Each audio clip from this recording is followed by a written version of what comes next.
여러분 최고의 포도주, 명품 포도주를 만들려고 한다면 누가 뭐래도 가장 좋은 포도주를 사용해야 할 것입니다.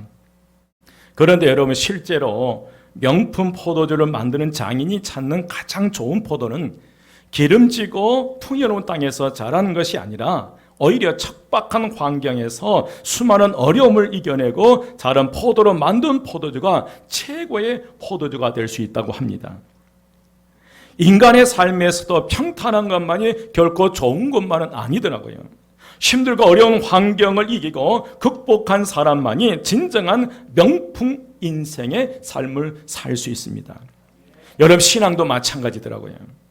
히브리서 저자는 오늘 본문에서 우리가 신앙의 초보에서 벗어나 명품 신앙인이 되는 비결을 가르쳐주고 있어요. 그래서 오늘 제목을 사실 그 제목을 좀 바꾸었어요. 주보에 나오는 우리의 섬김을 잊지 않으신 하나님인데, 그런데 명품 신앙인으로 살아가기로 제목을 좀 바꾸었어요. 우리 제목 함께 읽겠습니다. 다 같이 시작. 명품 신앙으로 살아가기. 아멘. 그러면 우리가 명품 신앙인들이 되기 위해서 어떻게 우리가 살아가야 할 것인가? 그 첫 번째로 여러분 신앙의 초보에서 성숙한 믿음으로 나가야 합니다. 한번 따라서 합니다. 신앙의 초보에서 성숙한 믿음으로 나가야 합니다. 아멘. 오늘 1절 말씀에서 이렇게 고백하고 있습니다. 그러므로 우리가 그리스도의 도의 초보를 버리고 죽은 행실을 회개함과 하나님께 대한 신앙과 세례들과 안수와 죽은 자의 부활과 영원한 심판에 관한 교훈의 터를 다시 닦지 말고 완전한 데에 뭐 할지니라 나갈지니라. 사랑하는 여러분, 누가 뭐래도 지금의 내 신앙을 굳게 잡고 흔들리지 않는 성숙한 신앙인이 되기 위해서 초보를 버리고 완전한 대로 나아가라고 말씀하셨어요. 여러분 초보를 버리고 해서 이 버리고는 헬라어로 아펜테스입니다. 아펜테스는 쓰레기통에 버리듯이 폐기하다라는 그런 의미가 아니에요. 여기서 초보를 버리고 오라고 하는 것은 초보에 집착하지 말라는 그런 의미. 다시 말씀드리면 죽은 행실을 회개함과 하나님께 대한 신앙과 세례들과 안수와 죽은 자의 부활과 영원한 심판에 관한 초보적인 것들에게 뭐 하지 말라? 집착하지 말라. 그런데 사실 여러분 가장 좋은 건축물은 기초가 탄탄해야 됩니다. 가장 좋은 신앙인은 기본 신앙에 잘 닦여 있어야만이 어떤 어려움에 와도 흔들리지 않아요. 그런데 초보적인 것에 집착하지 말고 완전한 대로 나아가라고 말씀하시니까 왜 여러분 그러냐면 여러분 이 초보적인 것에 우리가 머물러 있으면 더 이상 장성한 자의 길로 나갈 수 없다는 거예요. 가장 기본적인 것을 습득했으면 그 기본적인 것을 바탕으로 이제 힘있게 나가 있거든요. 그래서 여러분 교훈의 터를 다시 닦지 말고 완전한 대로 나아갈지니라고 말씀했어요.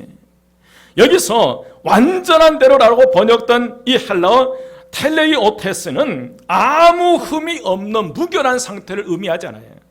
완전한 대로라는 이 단어의 의미는 온전함, 성숙함을 지칭하는 단어예요.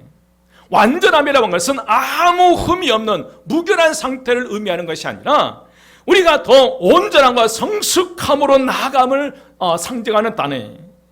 그래서 이는 초보적인 기본 교류에 얽매여 성장하지 않으려는 안일함에서 벗어나서 성숙한 차원으로 나아가라라고 우리에게 권면하고 있어요. 그런데 여러분 히브리서 저자가 초보에서 벗어나 성숙한 신앙인이 되라고 강조하는 이유가 있어요. 당시 히브리서를 읽는 독자들은 많은 핍박과 고난을 내 삶을 살아가고 있었어요. 그들은 신앙 때문에 엄청난 고초를 당하고 있었어요. 우리는 성경 히브리서 11장 36절입니다. 한번 찾아보십시오. 히브리서 11장 36절에서 48절 말씀에 보면 여러분 찾으셔야 됩니다.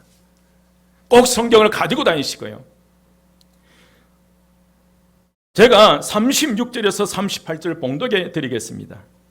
어떤 이들은 조롱과 책찍질뿐 아니라 결박과 옥에 갇히는 시련도 받았으며 돌로 치는 것과 톱으로 켜는 것과 시험과 칼로 죽임을 당하고 양과 염소의 가죽을 입고 유리하여 궁핍과 환난과 학대를 받았으니 이런 사람은 세상에 감당하지 못하느니라. 그들이 광야와 산과 동굴과 토굴에 뭐 하였느니라? 유리하였느니라.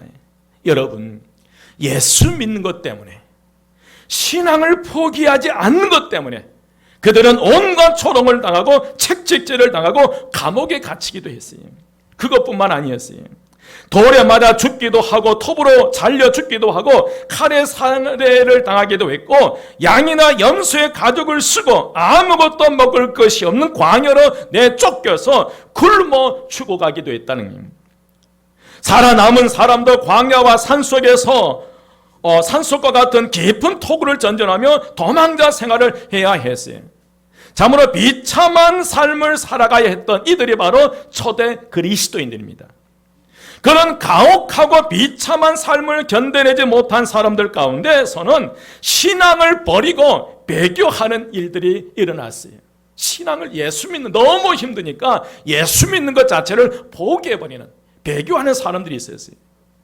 그래서 굳건한 반석과 같은 믿음 위에 뿌리를 내리지 못한 사람들은 고난을 이겨낼 수 없기 때문에, 그러기에 계속되는 고난 속에서 믿음을 지켜내기 위해서는 어린아이와 같은 초보적인 신앙에 머물리지 말고 장성한 믿음으로 자라가야 된다는 거예요. 아멘. 오늘 본문 4절에서 6절 말씀은 그리스도의 도의 초보를 버리고 완전한 제로 나아가지 못한 그리스도인들에게 무서운 경고의 말씀을 하고 있어요. 우리가 장성한 믿음의 소유자로 성장해 가야 되는데 초보의 신앙을 버리지 못하고 주저앉아 버리면 그들에게 아주 무서운 경고를 4절에서 6절 말씀하고 있어요. 4절부터 보면요, 한 번 비침을 받고 하늘의 은사를 맛보고 성령에 참여한 바가 되고 하나님의 선한 말씀과 내세의 능력을 맛보고 타락한 자들은 다시 새롭게 하여 뭐 할 수 없나니, 회개하게 할 수 없나니, 이는 그들이 하나님의 아들을 다시 십자가에 못 박아 드러내놓고 욕되게 함이라. 믿음을 가지고 살다가 믿음을 저버리고 타락한 자들은 다시 새롭게 회개할 수도 없고 하나님의 아들 예수 그리스도를 다시 십자가에 못 박아 죽이는 것과 같다는 거예요. 우리가 어디에서 벗어나게 되면요, 신앙에서 벗어나게 되면요, 여러분, 누가 그렇다는 거예요? 누가 그렇다는 거예요? 신앙생활을 하다가 그 신앙을 지키지 못하고 신앙의 뿌리가 뽑혀 세상으로 돌아가 버린 사람이 그렇다는 거예요. 여러분, 전설에 의하면 베드로는 로마에서 거꾸로 십자가에 달려 순교했다고 합니다. 로마가 네로 황제에 의해서 핍박이 거세지자 이 베드로는 자기 생명을 지키기 위해서 로마에서 탈출을 시도합니다. 로마를 등지고 정신없이 도망치다가 주님께서 로마를 향해 가시는 환상을 이 베드로가 보게 돼요. 그때 베드로가 주님께 물었어요. 쿠오바디스 도미네, 쿠오바디스 도미네, 주여 어디로 가시나이까? 예수님께서는 베드로에게 이렇게 대답했어요. 나는 네가 버리고 온 로마에 있는데 백성을 위해서 다시 십자가에 못 박히기 위해서 로마로 가노라. 그 말을 들은 베드로는 회개하고 로마로 돌아가 복음을 전하다가 붙잡혀 거꾸로 십자가에 매달려 순교를 당했다는 거예요.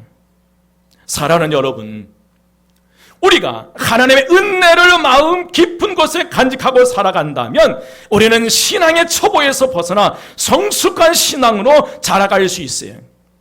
그러나 계속해서 베풀어진 하나님의 은혜 가운데서도 그 은혜를 쏟아버리고 여전히 초보의 신앙으로 살아간다면 우리의 그런 모습이 하나님의 마음을 아프시게 하는 것이라. 때로는 그게 주님을 다시 십자가에 못 박아 드러내놓고 욕되게 할 수도 있다는 거예요. 그래서 하나님께서 우리에게 신앙의 초보를 버리고 성숙한 신앙으로 자라가라고 말씀하셨어요. 여러분, 이 고난의 뜰을 이겨가기 위해서요, 우리의 신앙은 자라가야 돼요. 초보적인 신앙. 목사님, 더 뭐 배울 거 있겠어요? 아니에요, 여러분. 가장 기본적인 신앙을 바탕으로 이 환란, 이 어려운 때를 하나님의 은혜와 축복으로 받고 나가기 위해서 오늘 저와 여러분의 신앙은 계속해서 성장해 가야 될 줄 믿습니다. 그래서 우리가 명품 신앙인들이 되기 위해서 가장 먼저 초보적인 신앙에서 성숙한 신앙의 단계로 나아가야 돼요. 두 번째로, 우리가 명품 신앙인으로 살기 위해서 두 번째로 주님 보시기에 합당한 열매를 맺어야 해요. 한번 따라서 합니다. 우리가 명품 신앙인으로 살기 위해서 주님 보시기에 합당한 열매를 맺어야 합니다. 여러분, 성숙한 신앙이라는 게 뭐예요? 초보적인 신앙은 시련과 핍박이 오면 믿음을 버릴 위험한 신앙이에요. 초보적인 신앙은 작은 말 한마디에 넘어져 버리는 거예요. 누가 전한 말 한마디에 넘어져 버린 거예요. 그래서 내가 교회 다니겠다 말겠다, 또 내가 예수 믿어 안 믿겠다. 초보적인 신앙. 언제 어떻게 어느 순간에 무슨 말이 어떤 환경 조건에 넘어져 버릴 가능성이 있다는 거예요. 그러나 성숙한 신앙은 어떤 환경과 조건 속에서 반드시 열매를 맺는 신앙인들이에요. 그 열매 맺는 신앙의 소유자가 어디 교회 다니는 성도? 한마음교회 다니는 성도예요. 여러분, 오늘 7절 8절 말씀 보시기 바랍니다. 땅이 그 위에 자주 내리는 비를 흡수하여 밭가는 자들의 쓰기에 합당한 채소를 내면 하나님께 복을 받고, 만일 가시와 엉겅퀴를 내면 버림을 당하고 저주함에 가까워 그 마지막은 뭐함이 되리라? 불사름이 되리라. 땅이 비를 흡수해 유용한 채소를 낼 수도 있고 가시와 엉겅퀴를 낼 수도 있어요. 하지만 결과는 너무나 다르다는 거예요. 여러분, 결과에 따라서 하나님께 복을 받기도 하고 저주와 함께 불사름을 받기도 한다는 거예요. 여기서 땅은 우리의 신앙인들을 비유하고 있어요. 여러분 기억하십시오. 땅에서 비를 흡수하여 가시와 엉겅퀴를 내면 가시와 엉겅퀴가 불사름을 당하는 것이 아니라 뭐가 불사름을 당한다는 거예요? 땅이라는 거예요. 가시와 엉겅퀴가 불사름을 당하는 것이 아니라 그 비를 하나님의 은혜를 흡수했던 그 땅이 하나님의 합당한 채소를 내지 못하고 가시와 엉겅퀴를 내게 되면 그 땅이 불사름을 당한다는 거예요. 여러분, 밭을 간다는 것은 우리 신앙인에게 닥친 시련과 환란이, 우리 신앙의 삶에도, 신앙인의 삶에도 끊임없이 이 시련이 닥치는 거예요. 뜻하지 않는 고난과 어려움이 있어요. 그러나 여러분 기억하십시오. 그런 고난과 시련 중에도 하나님의 은혜의 단비는 계속 내리고 있다는 거예요. 여러분 반드시 기억하십시오. 내 삶이 아무리 힘들고 환난과 고통과 괴로움 속에 있다 할지라도 여전히 하나님의 은혜와 축복은 내리고 있다는 거예요. 믿으시면 아멘. 그게 7절 말씀이, 땅이 그 위에 자주 내리는 비를 흡수하여 밭가는 자들의 쓰기에 합당한 채소를 내면 하나님께 뭘 받고요? 복을 받고요. 여러분, 이스라엘 백성들은 광야 40년 동안에 가장 축복을 받았던 민족이에요. 물 한 폭이, 물 한 방울 없는 이 광야 40년 생활 속에 하늘이 열려서 아침에는 만나와 메추라기가 내려오는 거예요. 물이 없을 때 반석을 깨뜨려서 물을 주시고요. 어쩌면 도저히 광야에서 사람이 살 수 없는 그곳에 40년 동안 철저하게 하나님의 은혜 가운데 이스라엘 백성들은 그 어느 때보다도 가장 은혜와 축복을 많이 받았던 때가 광야 40년이에요. 우리가 지금 출애굽기를 보고 있지만요. 여러분 기억하십시오. 여러분의 삶이 지금 힘들고 어렵고 미래가 보이지 않다면 그 순간 여러분에게는 더 큰 은혜와 축복이 임하고 있다는 거예요. 여러분의 가정에, 여러분의 자녀들에게 더 큰 은혜와 축복이 쏟아지고 있다는 거예요. 우리의 삶에 고난과 시련이 닥칠 때면 여러분 하나님의 은혜가 더욱더 풍성하게 내릴 수밖에 없어요. 그 고난과 시련 중에 주시는 은혜를 잘 받아 아름다운 열매를 맺으면 우리는 하나님의 은혜와 복을 누리는 삶을 살 수 있다는 거예요. 그런데 여러분 반대로 시련 가운데 풍성하게 베푸시는 하나님의 은혜를 받고도 열매를 맺지 못하고 가시와 엉겅퀴를 내면 그 사람은 버림을 당하고 저주를 받게 된다는 거예요. 그렇습니다, 여러분. 믿음의 세계는 중간지대가 없어요. 우리 성도는 그리스도를 믿고 하나님의 은혜 가운데 성결과 의로운 행위의 열매를 맺지 않으면 결국은 하나님을 대적하고 타락하고 부패한 죄의 열매를 맺을 수밖에 없다는 거예요. 그러므로 오늘 저와 여러분은 성령의 은혜를 힘입어 초보적인 신앙의 상태를 벗어버리고 일상의 삶 속에서 날마다 신앙의 진보를 이루어가는 명품 신앙인들이 되기 위해서 합당한 열매를 맺는 삶을 살아가야 된다. 아멘. 세 번째로 명품 신앙인들이 되기 위해서는 고난 속에서도 섬김의 삶을 살아가야 합니다. 한번 따라서 합니다. 명품 신앙인이 되기 위해서는 고난 속에서도 섬김의 삶을 살아가야 합니다. 여러분, 제가 이래봐도 초등학교 2년 때 6년 개근상 받았어요.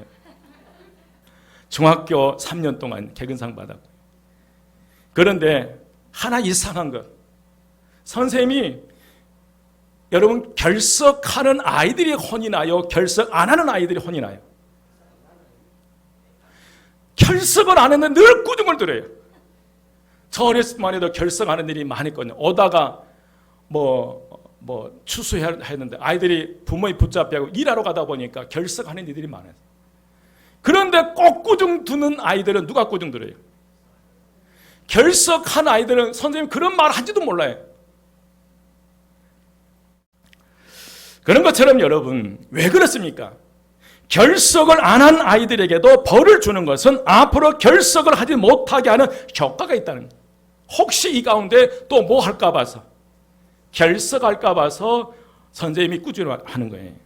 마찬가지로 아직 신실하게 믿음을 지키고 있는 사람들에게도 타락에 대한 배교에 대한 경고를 하는 것은 혹시라도 있을지 모르는 타락이나 배교를 미연에 방지하는 효과가 있을 것이라며.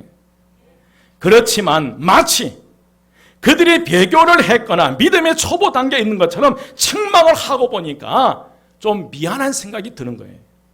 이 히브리서 저자가요. 그래서 히브리서 저자는 9절 말씀에서 이렇게 고백해요. 좀 미안한 거예요. 실제로 히브리서 저자, 이 히브리서를 보는 독자들은 신실한, 우리가 11장 36절에서 38절 보았잖아요. 그들이 그 초대 그리스도인의 신앙을 지키기 위해서 어떤 삶을 살아왔는지, 그럼에도 불구하고 이 히브리서 저자는 그들을 책망하는 거예요.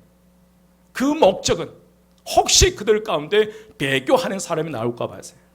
그래서 이 히브리서 저자가 좀 미안한 생각이 들었던 것 같아요. 9절 말씀 함께 봉독하겠습니다. 9절 말씀 한 목소리로 다 같이 시작. 사랑하는 자들아, 우리가 이같이 말하나 너희에게는 이보다 더 좋은 것, 곧 구원에 속한 것이 있음을 확신하노라. 아멘. 믿음을 포기하고 배교한 사람들은 다시 회개하게 할 수 없고 구원을 얻을 수 없지만, 이 편지, 이 히브리서를 읽는 너희는 결코 배교하지 않을 믿음을 가지고 있으며, 그래서 더 좋은 것, 더 좋은 구원을 얻게 된 것을 뭘 하노라야? 확신하노라. 그런 가능성을 미리 배제했지만, 그러나 실제로 이 히브리서를 보는 그 독자들은 그들이 어떤 신앙생활을 하고 있는지 알거든요. 그래서 너희들에게 더 좋은 것들이 기다리고 있다는 거예요. 여러분들을 위해서 더 좋은 것들이 기다리고 있습니다. 옆에 분에게 말씀해 주세요. 더 좋은 것이 기다리고 있습니다. 어떤 분들은 오랜 생활 동안 하나님께 기도하는 제목이 있는데 아무리 기도를 해도 하나님 응답하지 않는 것을 보고 절망을 느낄 때도 있어요. 어떤 분은 기도하지 않아도 하나님 주신 것을 왜 나에게는 그렇게 기도해도 주시지 않는지 알 수가 없는 거예요. 그래서 하나님 혹시 불공평한 분은 아닌지, 신실하게 하나님을 섬기고 믿음을 지켜도 보상은커녕 핍박만 받고 사는 그리스도인들에게 하나님 얼마나 불공평한 것인지 그들은 느낄 수 있다는 거예요. 초대 그리스도인, 그런 핍박 속에서요. 그러나 히브리서 저자는 10절 말씀에 분명하게 말씀해요. 10절 말씀에 보면 하나님은 불의하지 아니하사 너희 행위와 그의 이름을 위하여 나타낸 사랑으로 이미 성도를 섬긴 것과 이제도 섬기고 있는 것을 뭐 하지 아니하시느니라? 잊어버리지 아니하시니라. 사랑하는 여러분, 여러분이 사랑으로 섬기는 것을 사람들은 몰라준다 할지라도 결코 하나님이 잊지 않으신다는 거예요. 여러분들이 교회에 와서 섬기는 이 모든 것들, 봉사하고 섬기는 이 모든 것들이 사람들은 목사도 몰라줘도 누구는 잊지 않고 계신다는 거예요. 하나님이 잊지 않고 계신다는 거예요. 여러분, 믿으면 된 거 아니에요. 오늘 본문에 등장한 초대 그리스도인들의 훌륭한 점은 그렇게 사랑으로 섬기는 것이 과거의 일뿐만 아니라 현재 핍박이 지속되는 그런 상황, 언제 잡혀 도려마다 죽을지 모르는 그런 상황, 그런 현재 상황 속에서도 그들은 여전히 포기하지 않고 뭐 하는 삶을 살았다는 거예요. 섬기는 삶을 살았다는 거예요. 그것을 하나님께서 잊지 않고 기억하시는. 여러분, 그러한 핍박과 환난 가운데서 그들은 변함없이 신실하게 사랑으로 성도 섬기는 일을 계속하고 있었어요. 정말 칭찬받아야 할 성도들이에요. 여러분 가운데 혹시 섬김을 멈추신 분이 있습니까? 그 인간이 싫어서, 그 사람 보기 싫어서 섬김을 멈추고 봉사를 멈춘 분이 계십니까? 여러분, 사람이 몰라줘도 누구는 보고 있어요. 하나님 알고 계세요. 10절 말씀에 중요한 단어가 사랑이에요. 여러분, 섬김은 사랑에서 나와요. 한번 따라서 합니다. 섬김은 사랑에서 나온다. 그 시대에 초대 그리스도인들이 환난 가운데서 신실하게 성도를 섬기는 것은 그들 중심에 그리스도의 사랑이 있기 때문이에요. 오늘 우리에게 사랑이 있을 때 섬김도 가능하다. 주님을 사랑하고 교회를 사랑하고 성도들을 사랑할 때 우리가 변함없이 신실하게 섬기는 일을 계속할 수 있다는 거예요. 여러분, 마찬가지예요. 하나님께서는 우리의 섬김을 결코 잊지 않으시고 기억하고 계세요. 살아갈 수 없는 환경에서도 포기하지 않고 섬김의 삶을 살아가는 그 삶을 기억한다는 거예요. 히브리서 저자는 여기서 끝내지 않고요, 11절에도 더 나아가서 한 건 더 나아가서 말씀이 11절 말씀 함께 봉독합니다. 11절 다 같이 시작. 우리가 간절히 원하는 것은 너희 각 사람이 동일한 부지런함을 나타내어 끝까지 소망의 풍성함에 이르러. 여러분, 교회 안에서는 믿음이 더 성숙한 사람도 있고 아직 연약한 사람도 교회 안에 있어요. 더 많이 섬기는 사람이 있는가 하면 섬기는 일에 익숙하지 못한 사람도 있어요. 하지만 히브리서 저자가 간절히 원하는 것은 모든 사람이 다 그렇게 동일한 부지런함을 나타내는 것이에요. 성도 한 분 한 분이 동일하게 부지런함을 나타내는 거예요. 그러므로 소망의 풍성함에 이르는 것입니다. 여러분, 그런데 누가 그런 부지런함을 나타낼 수 있습니까, 여러분? 누가 그런 부지런함을 나타낼 수 있어요? 자칫하면 붙잡혀가서 사자밥이 될 줄 모르는 상황에서 돌과 칼로 살해당할지 모르는 상황에서 어떻게 여러분 신실한 섬김의 삶을 살아갈 수 있겠어요? 그런데 여러분, 그것을 가능하게 하는 것은 소망이라는 거예요. 만일 이렇게 사는 것으로 끝나버린다면 무슨 수를 써서라도 사자밥이 되는 것을 면했을 거예요. 그러나 예수의 이름으로 잔인하게 죽임을 당한다 할지라도 그 이후에 있을 천국에 대한 소망이 있다면 그 핍박과 고통을 참아낼 수 있다는 거예요. 이 소망 회복하셔야 돼요, 여러분. 소망은 믿음의 결과입니다. 지금은 예수 이름으로 핍박을 당하지만 나중에는 예수 이름으로 영광을 받으리라고 믿기 때문에 그 미래에 대한 소망을 갖게 되는 거예요. 그래서 죽음의 공포 속에서도 현재를 세상 사람들처럼 살아가는 것이 아니라 하나님의 자녀답게 명품 신앙인답게 품위를 지키면서 살아가는 거예요. 소망이 있기 때문에 옆에 분에게 명품 신앙인으로 품위를 지키며 살아갑시다. 여러분, 정말 이 교회가 지탄을 받고 있잖아요. 손가락질을 하고 품위를 상실해버린 거예요. 하나님 믿는 하나님의 자녀로서 그리스도인으로서 품위를 상실해버린 거예요. 다시 누가 회복시켜야 돼요? 오늘 저와 여러분이. 적어도 초기 그리스도인들은 언제 죽임을 당할지 모르는 그런 위기의 상황 속에 언제 돌에 맞아 죽을지 모르고 톱으로 잘라 죽임을 당할지 모르는 그런 상황 속에서도 하나님에 대한 하늘에 대한 소망이 있었기 때문에 품위를 잃지 않고 죽음을 두려워하지 않고 여전히 섬김의 삶을 살았다. 이것을 하나님이 기억하신 거예요. 여러분, 품위를 지킵시다. 이 시대 하나님의 자녀로서. 여러분, 한마음교회 목사로 품위를 좀 잘 지키도록 기도 좀 해주세요.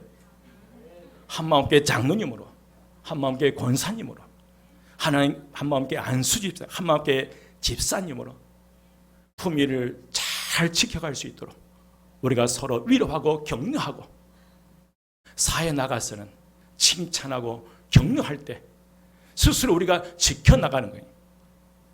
여러분, 품위 유지를 잘 하십시다. 그래서 여러분 히브리서 저자는 12절 말씀 계속 말씀하고 있어요. 12절 말씀 함께 봉독합니다. 다 같이 시작. 게으르지 아니하고 믿음과 오래 참음으로 말미암아 약속들을 기업으로 받는 자들을 본받는 자 되게 하려는 것이니라. 여러분 12절에서 중요한 단어는 믿음이에요. 믿음으로 구원을 얻어요. 약속들을 기업으로 받는 자들을 본받는다는 것은 그들도 역시 약속들을 기업으로 받는 자들이 된다는 거예요.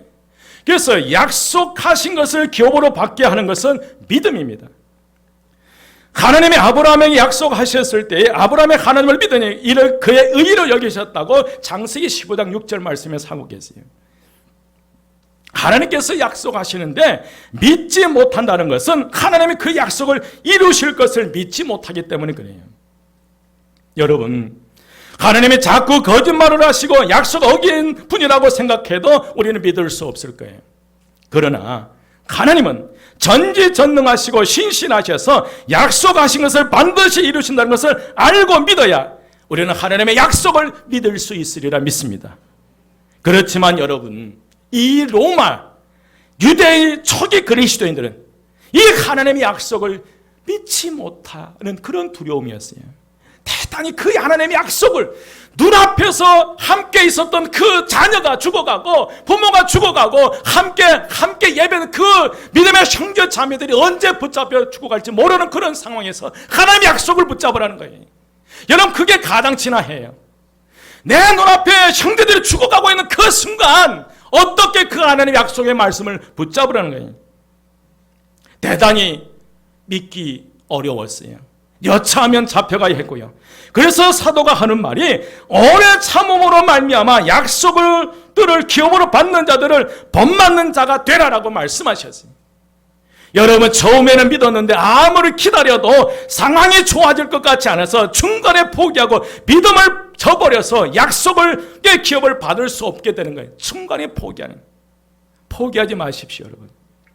우리가 끝까지 참고 인내할 때에 약속된 기업을 받을 수 있어요.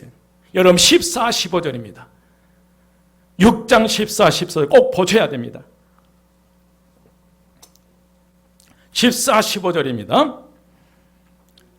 함께 봉독하겠습니다. 다 같이 시작. 이르시되 내가 반드시 너에게 복주고 복주며 너를 번성하게 하고 번성하게 하리라 하셨더니 그가 이같이 오래 참아 뭘 받았다? 누가 그랬다는 거예요? 아브라함이 그랬다는 거예요, 여러분. 이르시되 내가 반드시 너에게 복주고 복주며 너를 번성하게 하고 번성하게 하리라 하셨더니 그가 이같이 오래 참아 약속을 받았다는 거예요. 사랑하는 여러분, 위험과 공포 속에서 살아야 했던 로마의 그리스도인들이 끝까지 소망을 잃지 않고 믿음과 오래 참음으로 약속을 기업으로 받는 자들이 되어 사랑을 섬기며 사랑과 섬김으로 살았다면 오늘 이 시대를 살아가는 저와 여러분 어떤 삶을 살아가야 합니까? 고난이 닥치고 기도에 응답이 없어도 중요한 것은 끝까지 소망을 놓치지 않는 것이, 믿음은 오래 참음으로 그 진정성이 증명되기 때문에 그러합니다. 이러한 믿음과 소망에 힘입어 사랑으로 섬기는 일에 또한 부지런한 우리가 되어야 될 줄 믿습니다. 하나님은 결코 불공평한 분은 아니셔요. 여러분의 인내와 수고와 섬김을 결코 누가 잊지 않으셔요? 하나님 잊지 않으셔요. 이제 말씀을 마칩니다. 여러분은 명품 신앙이니, 한번 따라서입니다. 나는 명품 신앙인이다. 명품 신앙인은 신앙의 초보에서 벗어나 성숙한 믿음으로 나아가요. 명품 신앙인은 고난과 위기 속에서도 믿음으로 오래 참고 선한 열매를 맺어가요. 명품 신앙인은 어떤 환경과 조건 속에서, 고난 속에서, 핍박 속에서 시시각각으로 신앙이 변해버리는 것이 아니라 어떤 환경 조건 속에서도 명품 신앙인들은 그 자리에 여전히 섬김의 삶을 살아가요. 그분들이 바로 누구이다? 여러분들이에요. 여러분들은 하나님 기억하고 계신 줄 믿습니다. 기도하겠습니다.